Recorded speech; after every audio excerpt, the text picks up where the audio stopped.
How did the Locks form? We all from Yonkers, New York. Sheik and Kiss actually grew up with each other since single digits. I met them both around 8th grade, and then we ended up being in high school together, and just formed our bond from there, just working, having the same love and passion for MCing, hip-hop. Yes, banging on tables, banging on car hoods, just rhyming, and just linking up, and I was about 15, 14, and just kept it pushing from there. How was it growing up in Yonkers? It was pretty rough. It was pretty rough, a very soulful place, very blue-collar type of city, type of town. What makes Yonkers different than, I would say, mostly all the other boroughs and places in New York is that the hood, you could kind of walk to every hood. From, if you're in the center of Yonkers, if you're downtown Yonkers, you can make it to kind of walk around every hood. So growing up, in the era I grew up in the 80s, it was a arduous task to say the least. So it was rough, but a very soulful place. But so if you live other places, if you have a problem with a person, you can most likely avoid them. Yes, sir. In Yonkers, you cannot avoid that. Yes, sir. You couldn't avoid if you had a problem with someone. So I think it just it made us who we are. It made us tough. It made us resilient. It gives us a chip on our shoulder. It's just a different type of place. Man, y'all the legends, man. Yeah, once again, it's really an honor, brother. It's really an honor. Thank you. Really an honor. Do you find that your music and lyrics reflect your growth and your evolution as a man and as a father? Depend what time period you're speaking about. I believe every part of your life, if you're growing and maturing and elevating, one way or the other, it reflects through how you speak, how you talk, how you make your music, how you put certain things down. So I would say my music reflects exactly what I am, a gangster and a gentleman. But as you mature, as you get older, as you get wiser, you find I can't say that I'm going to be a gangster probably till I hit the next part of my life, but now I'm a gangster for positive things. So the gangster, I'm still a gangster, but I'm a gangster for a different cause now. I'm a gangster for health and wealth in my hood, and health and wealth between people of color and minorities, and just making sure you work on balance. Yes, sir. So yes, I'm still a gangster, but a gangster for a different cause. But I think all art reflects where you're at in both sides of you. And that's how I deal with things. I often just tell people I'm 180 negative and I'm 180 positive. But yes, sir. As an adult, I get to choose what side I'm going to be on. Yes, I don't have to be on the 180 negative. I could remain on the 180 positive and do my best to stay there. Yes, sir. Yes, sir. Y'all gotta forgive me. I'm a little nervous. I'm not gonna lie. Don't be nervous. I'm your brother, man. You're amongst family, man. Yes, sir. Thank you. I'm a little nervous, man. I listened to y'all, growing up, man, and man, when y'all came out with Money, Power, Respect, it really meant something for us who was battling, childhood traumas and alcohol and smoking and the hood life and everything, and just being black in America, it really was like an anthem. You know what I'm saying? Sure. It connected with the heart, because us as men, we don't usually have power. Yeah. We usually don't, you know what I'm saying? It was hard to get money. You know what I'm saying? It's hard to get respect, so, I'm just telling you my heart because, growing up, it really, the music really makes an impact, and that leads me to the next question. Has there been a situation to where someone has come to you and they've told you how your music affected them?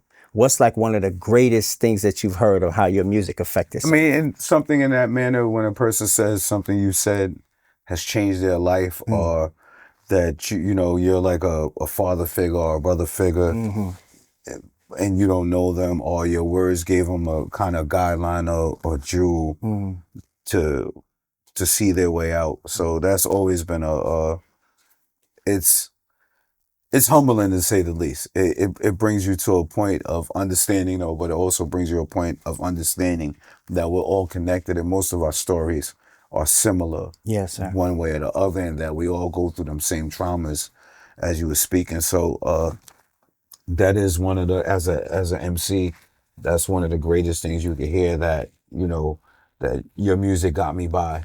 Whether it's someone in jail, someone free, to hear Yes, that, sir. yo, you got me out of a tough time listening to you, or, I was able to pick up some jewels and use it as a guideline for something you said. So that's the reason you make art in the first place. So is to one for most of us, especially if you're coming from the ghetto, is therapeutic. Yes, And sir. if you're telling your life story or things that's happening to you or what's going on, it becomes somewhat therapeutic. But you also, as an artist, want people to connect with your art. Just part of the reason, somebody out there feels how you feel. Yes, sir. And to understand that someone is connecting with you or feeling that, it's a blessing. Yes, sir. It's a blessing, to say the least. Yes, sir. You know? Yes, sir. I know it did something for me. Yeah, yeah. So it's a blessing. Yes, sir. How was it? How was it working with DMX? Beautiful. I mean, I'm from Yonkers. Obviously, DMX is from Yonkers. So, X was a legend before he actually made it in the music industry where we're from. So, in our eyes, he was destined for greatness, destined to be a legend. He set the bar pretty high at an early age. And knowing his personal story and all that he's been through, and just Yes, sir. who he was and how he was to make it to that point which he made it, was it's a beautiful thing to witness. Yes, sir. And he was a very organic, energetic, once in a lifetime type of individual, to say the least. So, to have him as a brother, we wouldn't be on if it wasn't for X. X put us on to Rough Rider Management. They were his managers first. Oh, wow. And then we ended up getting a deal at Bad Boy, and he still wasn't on. This is one of the most reasons I say I respect him. Most people who put you in the game, if you get on first, they would show some sort of animosity, hatred, or be some sort of way, it is usually tension in those type of situations. Yes, sir. Not with X. He never, it's like he knew he was going to be great regardless. So that was speaking of money, power, respect. That's why he's on that cut, and that was one of our shout out to my sister Lil Kim too. But she killed it. yeah, that was a big joint for us, because when you have a dream, when you share the same dream with someone, and it seems impossible, but then it's the possible, it's something you can't really put in words. It's more so like, it's just a feeling of knowing where we came from. No one had made it out rapping. Shout out to our sister Mary Blige. She made it out singing, but we're from a place where you turn on the radio here, yo, shout out to Bronx, Brooklyn, Queens, Manhattan, Staten Island, yada, yada, yada. And God bless the dead, Heavy D was from Mount Vernon. Brand Nubians was from New Rochelle. So it's like hip hop's all over here. Here's our town, skips us, then it goes to other places. So to make it and put where we're from on the map is something you can never forget. Like, dog will be in my heart to the day I go. Yes, sir. Yes, sir. See him on the other side. That brother, particularly when he used to say them prayers, used to get to me. Powerful. Powerful. That was real. Powerful. Them prayers was real. Them prayers were for Bring real. tears out your eyes. Them kind of for prayers sure. for real. 1000%. X, man. 1000%. Rest in peace. May God bless him. Still continue to bless him. No doubt. And his family. What got you into the healthy living? Being fortunate enough to move in a more affluent neighborhood than that I was originally from. And then to see, when you from a certain place and you move to another place, and then to see how their grocery stores was, to see it wasn't a liquor store on every corner, Come on. to see it wasn't a fast food spot on every corner. it was just something personal in me to say this is something that I have to do for my folks, because especially with hip hop being the #1 genre in the world and people listen to it and to the voice of it. So it's like, I got to do something for mine. And I felt that was the thing to do, because we have big aspirations and dreams, but it really starts off with how well you feel about yourself. And to understand, if you come from a certain neighborhood. For me, I felt like I personally had a chemical imbalance. There was a time in my life I had to say, all right, why am I still ego and pride driven? Why am I such on cowboy time? And, why am I risking my freedom when I know I have a beautiful family at home? And then it was my kind of saying, well, something I'm putting in my body is not adding up and not really making sense. And I figured I just had some sort of chemical imbalance, and then I got big on just working on balance. I try to not preach health to people, because you have a choice and you have your options. But what I do try to preach to my people is balance. Like, so if you got drunk, you got smoked, you got high today, you ate a bunch of bull crap, tomorrow drink some water. Eat some fruit, eat some vegetables.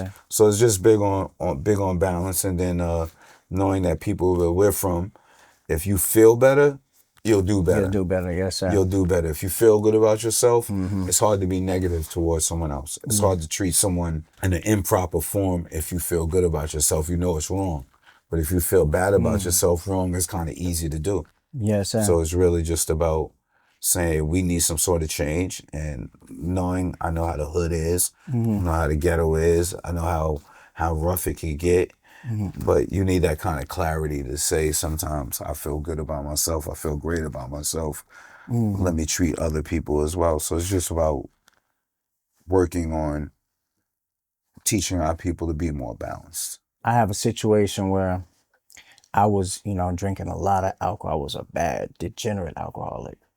And smoking a lot of weed all the time, and it caused a chemical imbalance for me in a way to where I had like psychosis or some level of schizophrenia, where I'm hearing stuff and all of this, and I couldn't tell nobody, because I was like, who am I talk to? Like, who am I tell Brother Farrakhan's tripping, you know what I'm saying? So I was like, man, so I started, what happened for me is I had to get to my prayer rug, and I had to let go of the stuff I was putting in my body. But once I started juicing in particular, when I started juicing and getting up for my 5 o'clock prayer and exercise, I didn't have to take no pills or nothing. Everything went away. I used to take like wheatgrass shots with like cayenne, ginger, garlic in it. That's a good one. You know what I'm saying? And I take it, and next thing I know, I could feel like my body and my mind agreeing, like this is like you need this. You was healing. Yeah. You was healing. Like you said, the trauma could get to one sometime. And as black men, we often don't share our trauma because you really don't. Like, people say we have what do you call it? They say people have a phobia with therapy, or people don't want to go to therapy. I say I don't totally agree with that. I said it's that people aren't used to it. Like, as a black man, you don't tell your best friend your problems. You don't tell them to your father, your brother, your sister.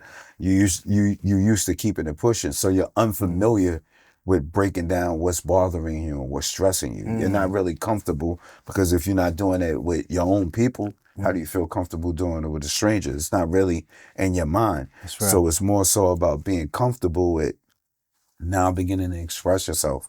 Like, if I gotta cry, I'm comfortable with crying. Yes, sir. If I gotta go outside and yell, I'm gonna go outside and yell. If I gotta go pick up a stone, throw it against another stone, and get my aggravation off, I'm gonna do that. Yes, but I'm also gonna remember at some point I'm gonna have to laugh, and I'm gonna have to smile to balance that out. Like, there's nothing wrong with feeling bad. But my wife has a saying I often use: I'm not gonna break down, I'm gonna break open. I like that. You know what I mean? I'm not gonna break down, I'm gonna break open. I'm gonna open myself up, know how I'm feeling, deal with it, and then push it out. which makes it things a little bit easier to keep moving in life if you're dealing with your feelings. So we all got a therapist up there anyway. You just gotta learn to talk to them. Yes, sir. I had to, like for me, I went through a lot of pain in my life. People wouldn't know it because of who I'm related to. Yeah. They wouldn't know, right? But I went through a lot of pain from, my father, was a victim of crack, right? Yeah. That affected my entire household to where probably all of my siblings was locked on some kind of substance. Yeah. Right. So it affected us amongst other things, right? But not having a thorough understanding of how to manage pain or what to do with pain. Society says, somebody cheated on you, hey, go out and go cheat on them. Mm-hmm. Somebody did X, someone got shot, go smoke, go drink, go shoot them. So it's violence or substances. It's no positive channeling or direction on how to get through the pain. So me saying that I've been through whatever, a lot of stuff, but for you, in situations that you may have endured like that, what was your direction on getting through pain? My direction is always want to speak to the Creator, Yes. and then realize how many other people are in pain. To understand, and then also to understand pain is part of the happiness. They go hand in hand. They're damn near brothers, as far as you ask me. So all feelings, at some point, you can't evade pain. Pain is coming one way or the other. Yes, sir. But with understanding that pain is also part of happiness, it's the yin and the yang. They go hand in hand. You start to develop like my wife and I have lost a daughter to suicide. I've lost a little brother in a car accident. I lost my father, lost close friends in murder. So I'm very familiar with pain, and I'm very familiar with loss. But there's people somewhere else that has a heavier burden and a heavier load than that. Yes, and then sir. the Creator ain't gonna put nothing on your back that you can't get through anyway. Yes, so understanding that you're not the only one, that many people are dealing with whatever pain you're dealing with, makes it understandable to go, well, the Creator, you put me in this position for a reason. This pain and this darkness is here for a reason. But then there's joy in the light. There's joy and light on the other side of that pain and darkness. So when you understand that, it's inevitable for all of us to be in pain, to not be in pain, because at some point or another, you're going to lose someone. You're going to do some sort of suffering. You're going to have some sort of loss. So pain is part of this life. That's part of the process. And once you have an understanding of that, it becomes easier to deal with the pain, because you're not the only one. So even when on my worst day, if I woke up, I'm good. I may have to remind myself. I mean, every day doesn't go like that. Yes, sir. But there's times where you have to say, I woke up, I'm in a good position. Like I've lost a child, but there's people who lost the whole family at one time. There's people like, now I would say, all right, I know how I lost my child. Imagine a person that's waking up and their kid was kidnapped and they never saw them again. How are they getting through life? So whatever you're going through, somebody's going through that. Somebody may be going through more. Somebody may be going through less. But somebody somewhere is going through the same thing, and that's pain. And so the way to get out of pain is, well, whoever your higher power is. That's right. If you have a Creator up there, they say prayers when you're talking to God. Meditation is when God's talking to you. Try to mix it up. Do a little bit of both. That. Like, you know what I mean? So Yes, sir. pain is inevitable. It's coming. Yes, If you sir. haven't had it already, expect it to come, and Yes. just It's coming. yeah, you know, if you understand happiness, then you'll know you'll get out of it. That's my motto. Thank you for that, brother. Yeah, I appreciate it. That's my motto. In the news and social media, it seems like we're always leaning towards negativity that's attached to our people. And I'm gonna say this for me, like, I don't know Puffy like that, but I've been around him a lot of times, right? And the times I was around the brother, he was giving out hundreds of thousands of dollars in Overtown in Miami, right? So there's a lot of good things that I know artists do, but they don't get light for that. it's not showcased. Like, hey, brother did this good work, brother did that good work. We don't own the media. It's not supposed to. Right. Like, I have a thing in life. Maybe we all get what we deserve, whether it's good or bad.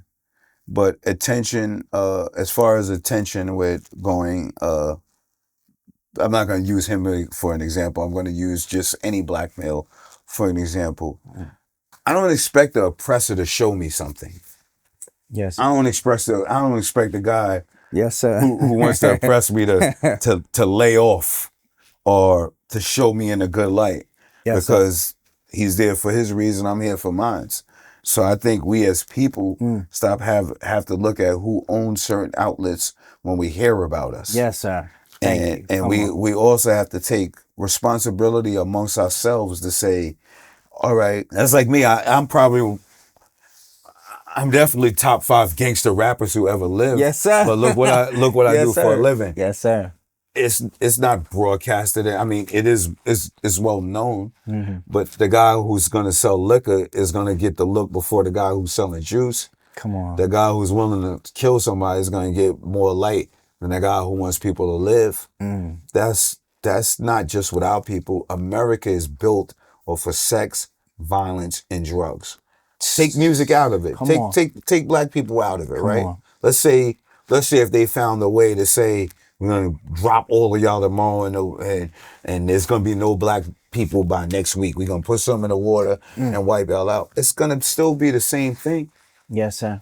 The nature of what's going on in this country has to do with the nature of the forefathers and how they got down. Yes, sir. Now look at that and then ask yourself, do you really expect this place to not be like that? Do you really expect you as the threat for them to highlight you as the threat, as the godly figure, come on, as the illuminated one to show how great you are? I don't expect that. I don't expect them to do that. So I'm cool with it. I don't expect them to go, here's what's happening. Like, even if you go on the street right now, right?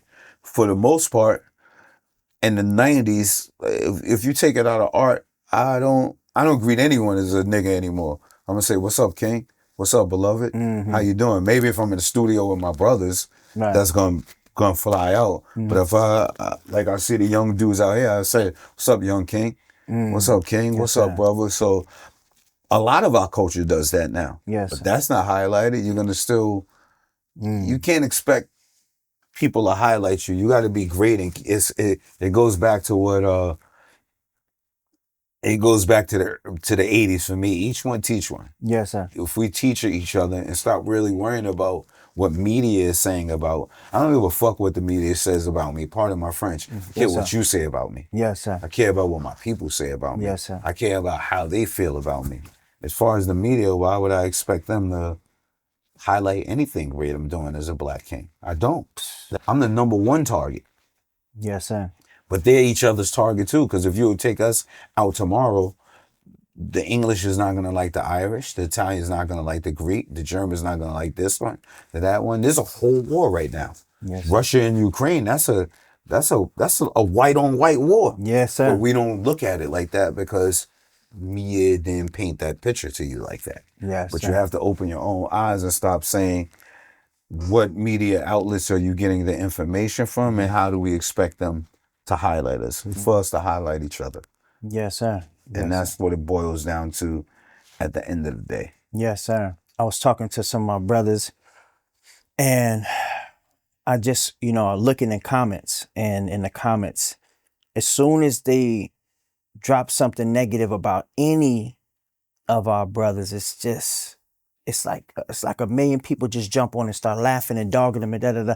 And it's like, for me, I observe things, and I can look at celebrities in the Caucasian world. I could look at celebrities in the Asian world, the Mexican, the Indian.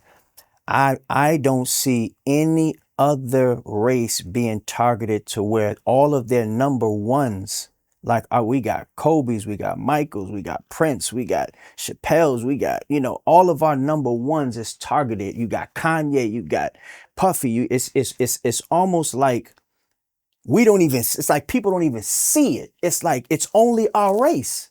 That's one after another, one after another, one after another, either dead or character assassinated. So when you said that we the target, like we're targeting, I just, what would you say to our people that just jump on that bandwagon so quick? Well, feel better about yourself. People do that because they don't feel great about themselves. It goes back to what we are saying about feeling. If you wake up, like, let's take the celebrity out of it. Let's just take that out for a minute. Let's look at a person who hops on Twitter, IG, or anything and just has something negative to say. Why do you think they have something negative to say? If you felt good about yourself, how are you hopping on a complete stranger or a friend or someone you know's page speaking negative? It's because you don't feel good about yourself. It's because you don't feel good about yourself. You don't feel great about yourself. It's like, so I don't feel great about me, but I haven't looked in the mirror to have that conversation with myself.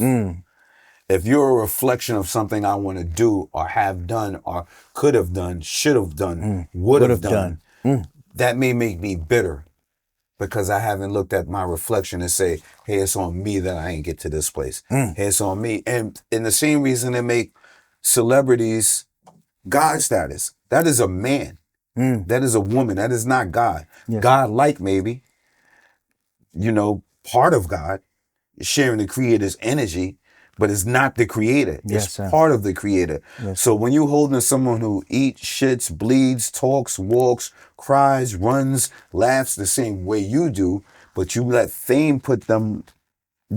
their fame make you put them on a pedestal that they shouldn't be on. These are the results, because now we're looking at materialistic things and fame as the standard to what makes a man or a woman, when it's actually not. Fame just means someone had a talent that they were able to capitalize off of. They did something very, very good or very well that people recognize, that got them to the status that makes them somewhat. But a celebrity is not more of a greater person than a bank teller, the stop sign person, the cafeteria lady, the garbage man. It's a job. They were able to highlight and capitalize off their talent.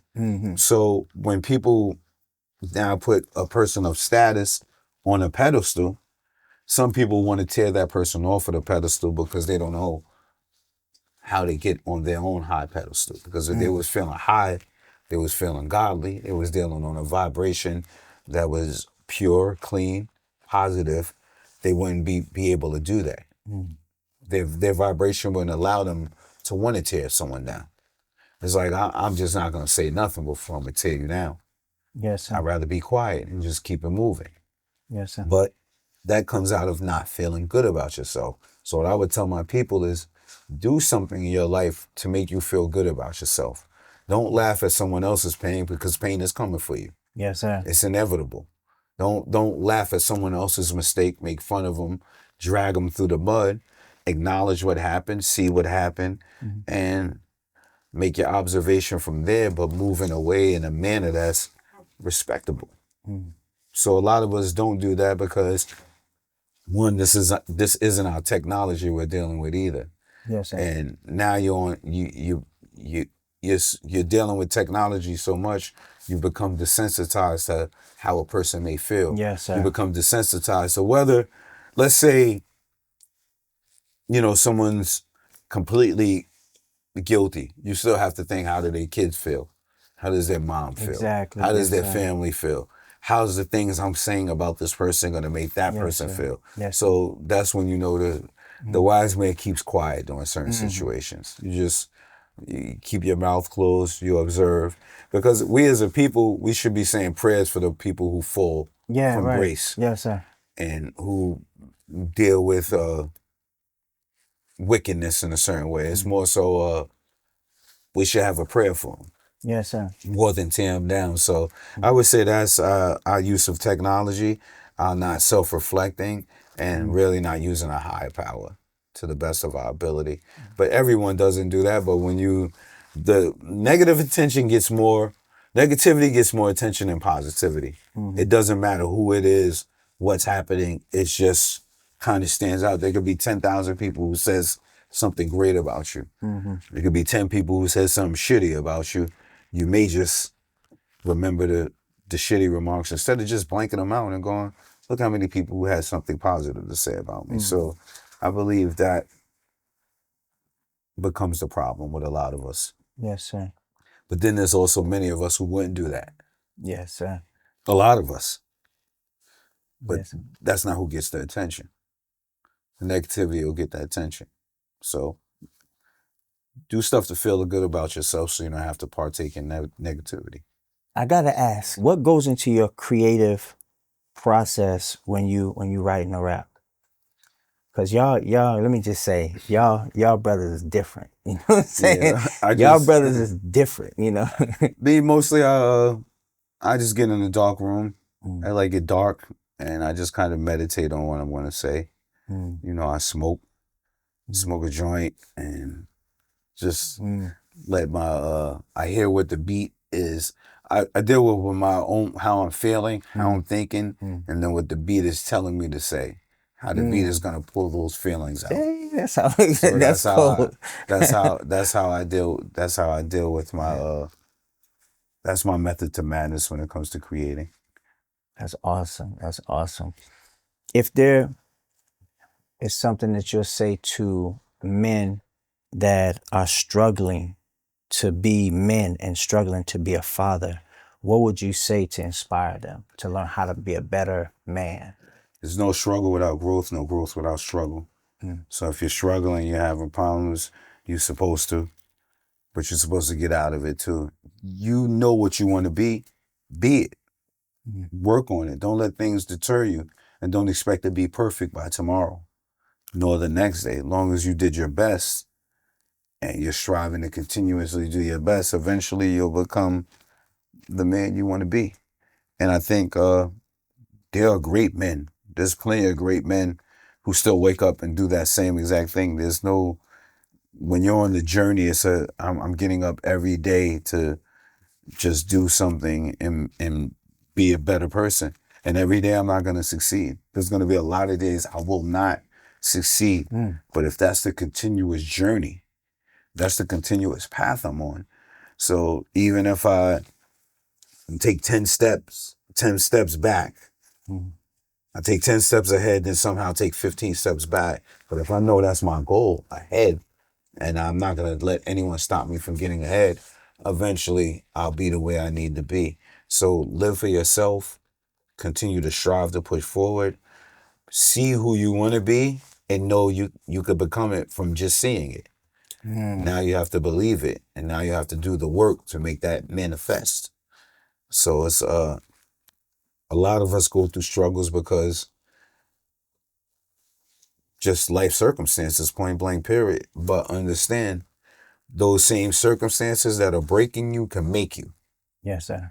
Those same circumstances that are making you struggle and you having a hard time figuring out how to grow can be the very same circumstances that make you a butterfly. Like, you know what I mean? That bring you to a whole nother level. That could bring out a whole nother. You have a spirit inside you. Sometimes you just have to tap into that spirit, deal with the trauma the spirit may have dealt with, and then say, I want to grow. And if you want to grow and you believe that, now all you have to do is put in the work to manifest that, and it's going to happen. One, be proud of yourself, because if you think I want to be a better person, enough of us, too many of us don't give ourselves a pat on the back for acknowledging the first step. So even if you said to yourself, hey, I just want to be a better person, a better man, you already made a step. Yes, sir. Congratulate yourself. Stop beating yourself up. Yes, and I'll sir. say, you know what? I thought about that. I'm pushing forward.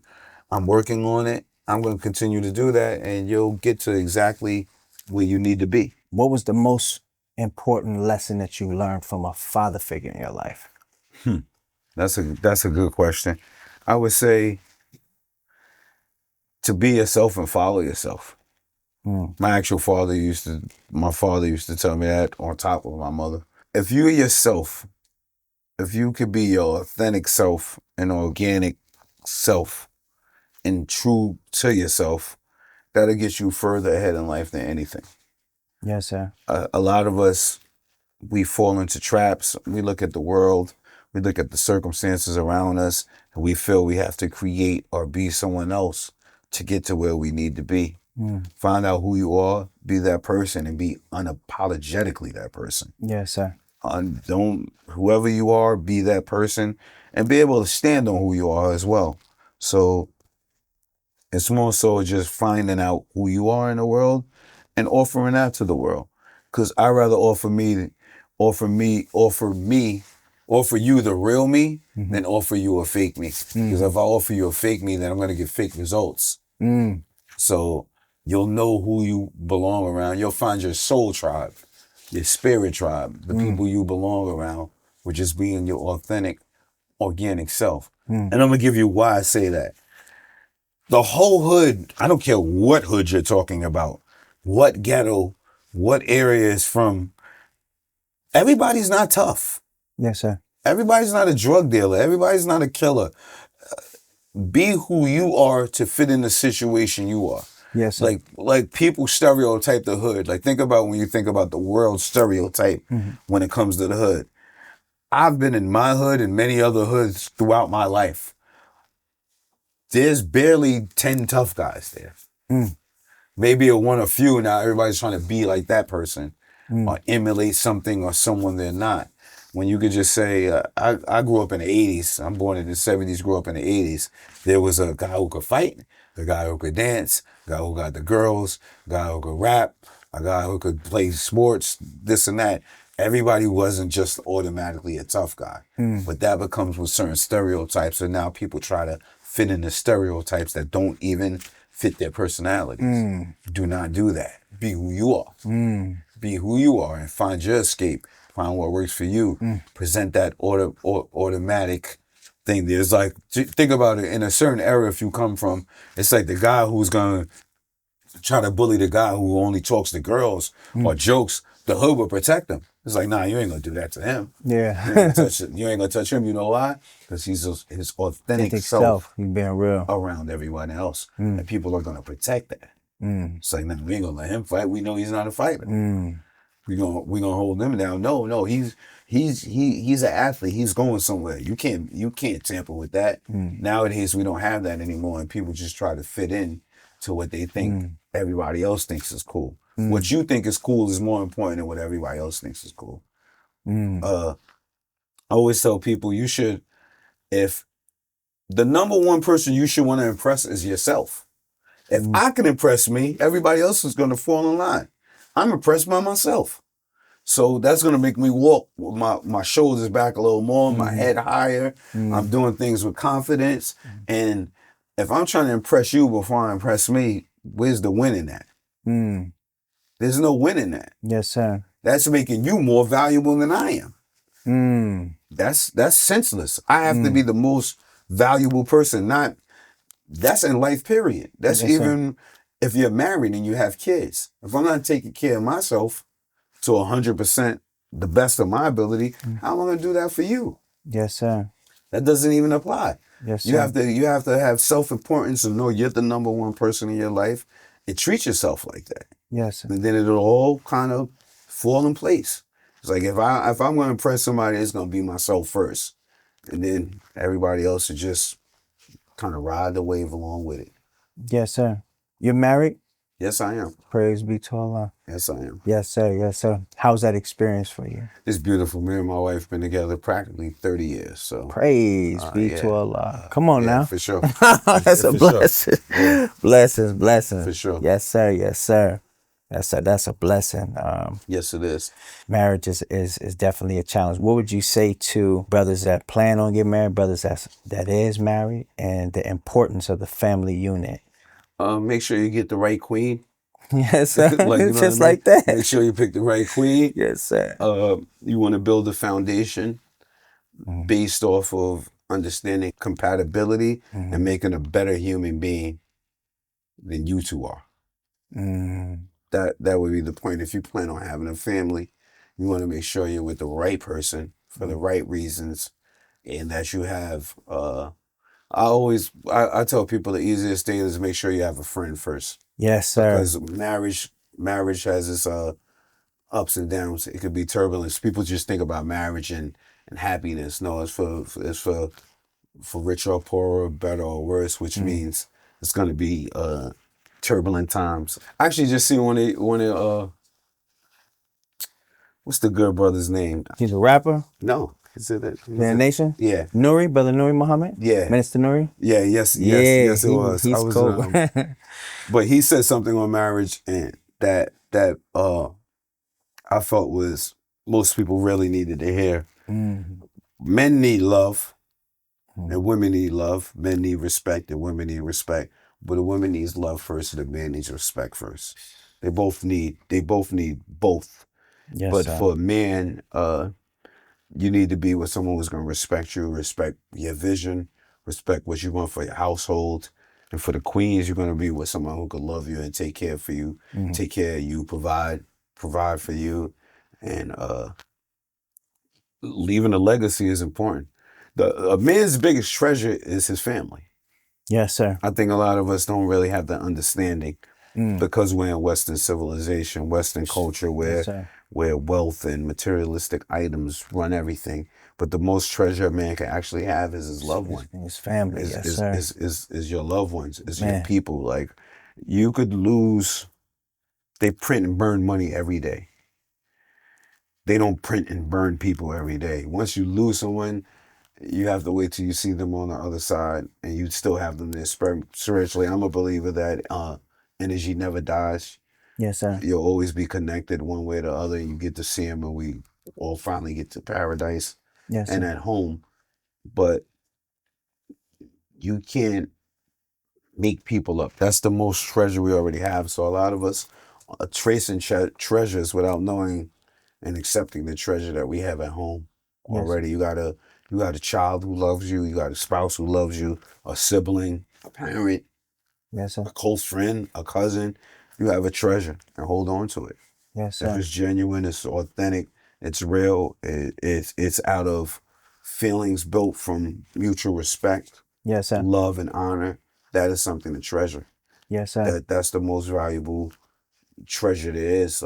Family, yes, sir. Family, your brothers, yes, sir. People you're around, people you pray with, eat with, work with, hustle with, be on the move. If you have that, you have something valuable. And I think a lot of us don't really understand that. We understand it, but we don't understand that. Yes, sir. Yeah. Yes, sir.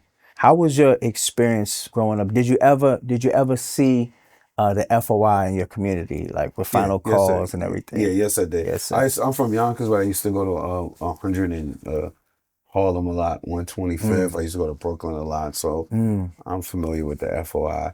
Shout out to my beloved Ep.1. That's my brother. Yes, sir. Ep.1, I love you. Ep.1. Yeah, that's my.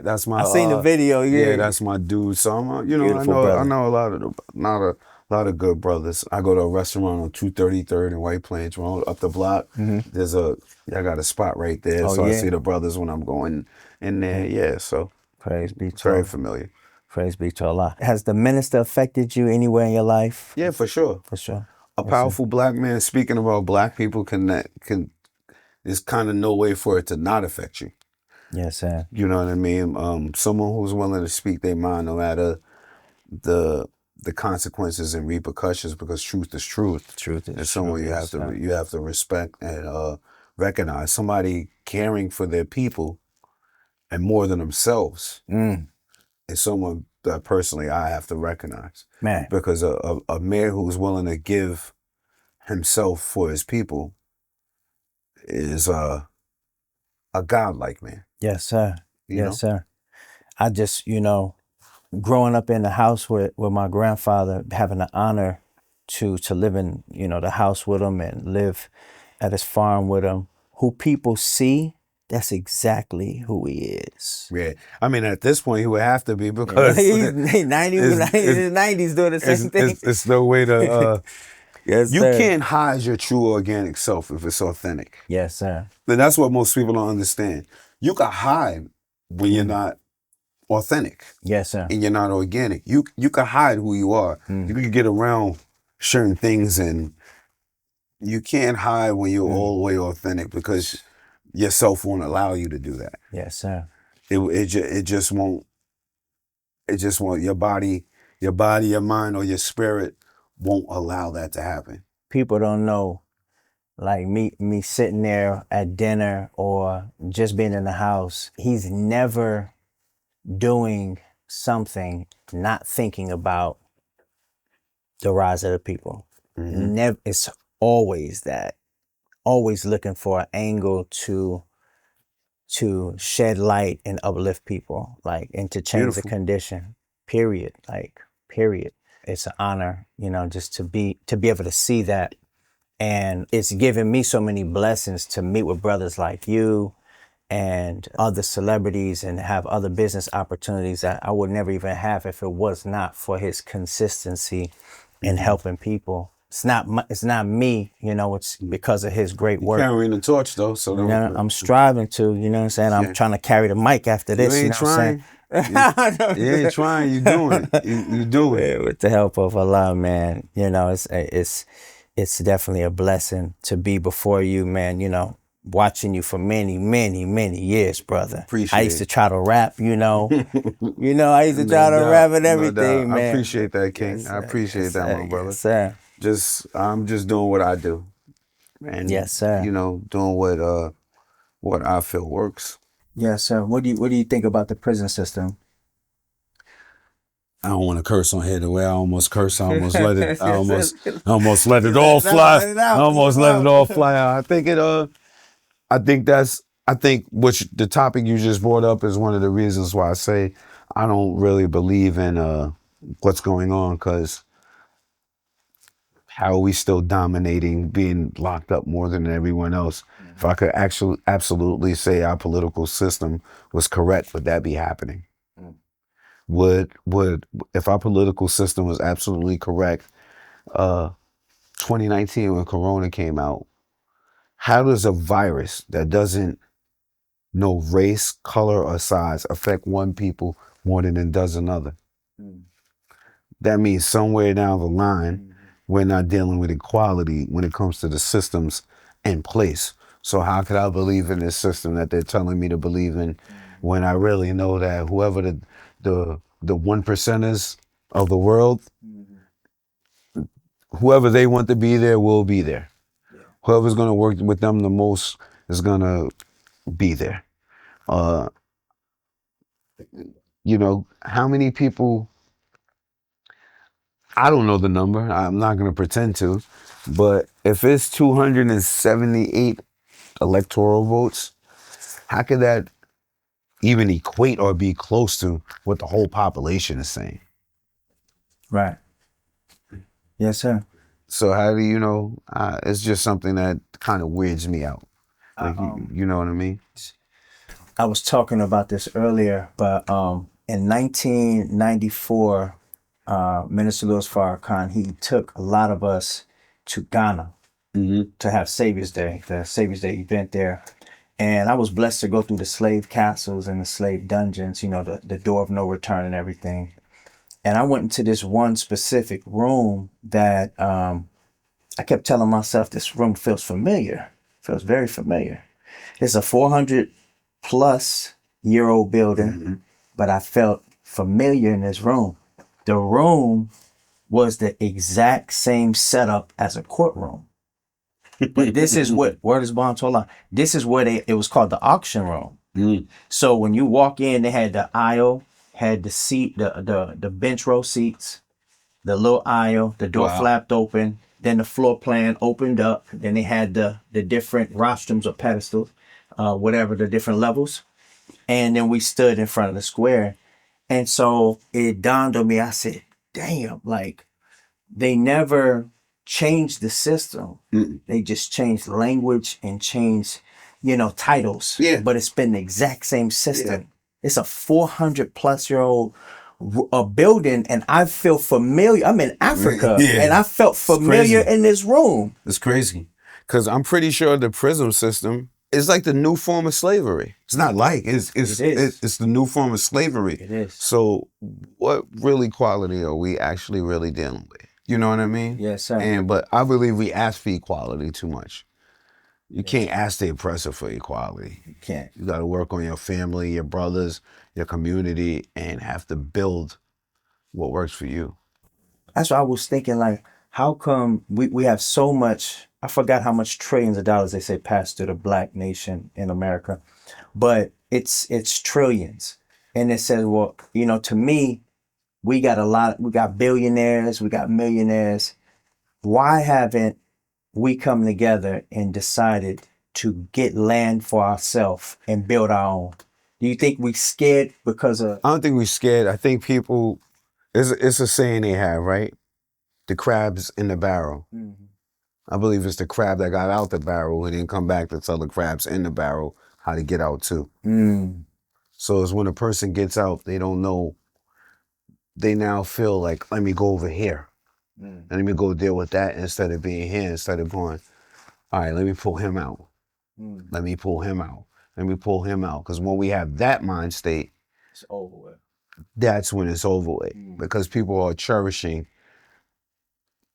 things that are more that aren't nowhere near as valuable as another soul. Mm. It could be $1 billion. It's not really valuable than the souls of your brothers and sisters. Yes, sir. But if something's placed before you that you didn't have or is out of you think is out of your reach or out of your scope, now people don't come back for their people. So I believe that's the first cycle Mm-hmm. of where we're not holding each other down enough. Mm-hmm. White people do the same shit though, but on a different level. Yes, sir. They do it on a different level. So I believe is we don't deal with each other on a chord of I want you to have what I have.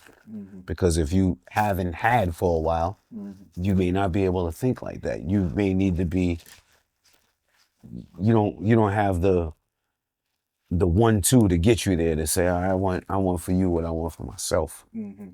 And genuinely, like, Yes, sir. or if you have more than me, now I'm bitter.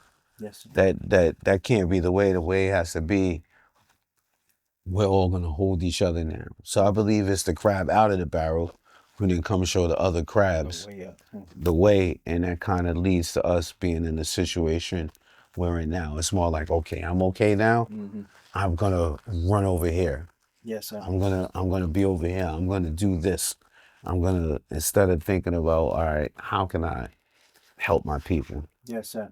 You know what I mean? Yes, sir. Sometimes that tie, that 10% doesn't have to be in money. It has to be in the effort to help someone else. Yes, sir. And I think enough people don't really think about helping others enough. Mm-hmm. And it's not, I don't think it's not anything personal. It's just, it's shit. We have PTSD as black folks. It's a lot of trauma. So if you're dealing with trauma, you can't always see clear. Yes, sir. Or think clear, or even act clear. Yes, sir. And I believe the trauma has to be dealt with. We have to help each other more. We have to love on each other more. We have to check in on each other more. But I believe it's coming. Yes, sir. Me too. It's on its way. I Yes, think sir. there are a lot of us who actually do that. It's not highlighted because we don't own the media. Yes, sir. So you're not going to see the stories of the people who just willing to give for the sake of their people. You're going to see more of the other before you see that, because you know what? It's contagious. Yes, sir. Exactly. It's contagious. Exactly. And people know it's contagious, Yes, so sir. they try to keep it out there because it's our nature. It's your nature. It's our nature to do that. It's your nature. So once you get back to, it's inevitable you get back to your nature though, and we get back to our nature. Yes, sir. If not this generation, the next one or the next generation, but it's coming. Yes, sir. But it's coming. It's on the way because we're here right now. Yes, sir. For our fathers. We're here right now, connected as brothers, speaking for brothers. Praise so God. we able to say it is happening. Yes, sir. Like, you don't have to do this. I don't have to do this. It ain't something that someone said, hey, Elijah, it's mandatory for you to link with the brothers and try to help the people, but you're doing it. Yes, sir. Striving. You're striving. You're doing it. So that means there are more of us doing it. It's just not highlighted enough. Yes, sir. So I got one. It's getting there. Go ahead, brother. Last question.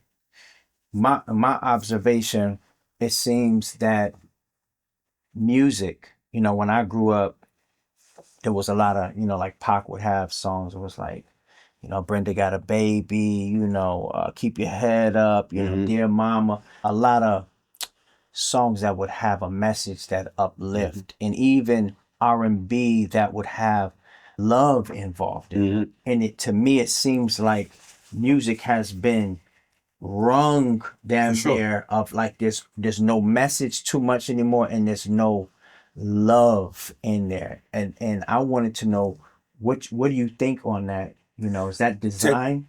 Definitely by design. That's by design, by technology, by a lack of putting in the same amount of effort, care, and love, and the way the industry microwaves these new artists. It's kind of like a microwave machine. So before, back then, you was getting a soulful plate instead of a microwave TV dinner. Yes, sir. Exactly. So is it by design? Of course it's by design.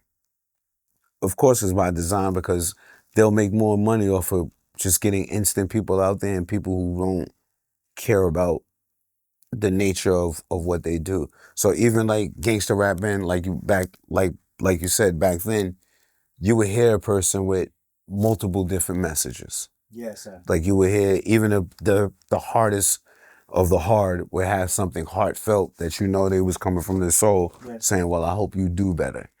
I think technology has taken that away, and not so much that there aren't artists making that music, because there are. There's plenty of them. But technology and the communities who run the music group, you're not going to hear that music unless you search for it. It's more niche than mainstream. Like people think about music and never really think about program directors. It's never really on your mind. You're more so thinking of the artist, the DJ, the producer, the listener, but never really thinking about the program director, the guy directing the programming. And so there's that goes, all right, we know we could play this for 2 minutes, play that for 2 minutes, play that for 2 minutes, and that's what people are gonna like, because it is human nature for people to gravitate towards sex, violence, and drugs for some reason. I think whether even if you took rap out, let's talk about the movies. All of the number one movies aren't going to involve love and a positive message. It's going to be somebody where some blood is spilling, some money's being made. Let's take video games. Same thing. Take cartoons. Pretty much the same thing. Yes, when you came up on a cartoon and we came up on certain video games, just say Duck Hunt, the most you were shooting was a duck, and it was falling out the air. Wow. Now Call of Duty. Call of Duty, you blowing somebody's head off, their arm off, their leg off. Now think what that does for the next generation seeing it. It desensitizes you to what's actually going on in real life. To now where just say we was coming up and banned from TV, or things banned from TV that will shock you when you see it, and it's like, oh my God, that looked crazy. That's the norm now. It's the news. That's the news. That's on flying like this. There's people who on a day-to-day basis laugh at people's pain without really even knowing it. Crazy. Like they show people in accidents, falling, getting beat up, shot. Even with today's like society, I seen a thing. A kid was getting beat up and ran over. Everybody just automatically grabbed their phone, because that's what they're programmed to do now. Instead of saying, let me go help. So I think technology and what the powerful people of the world want people to do, I think they kind of found their way to make most people do that. So it's gonna have to get back to you could be a sheep or you could be a wolf, is what I say. You know what I mean? I'd rather be a wolf than a sheep. Yes, because if you're thinking how everyone else is thinking, they already got you. Flat out. They already got you. Yes, sir. You know what I mean? Yes, sir. No doubt. Thank you, brother. Thank you, brother. Love is love. Honor is all mine. Thank you so much. Honor is all mine. Appreciate you, man. No the doubt. legendary, you have it right here, the legendary one for our fathers. Thank you for your time, beloved. Thank you, King. Inshallah, we'll get to meet up again and for do sure. something. For sure. You know what I mean? No doubt. I'll see you later, bro. Thank you so much. Love. Thanks for having me, man. Yes, sir. Yes.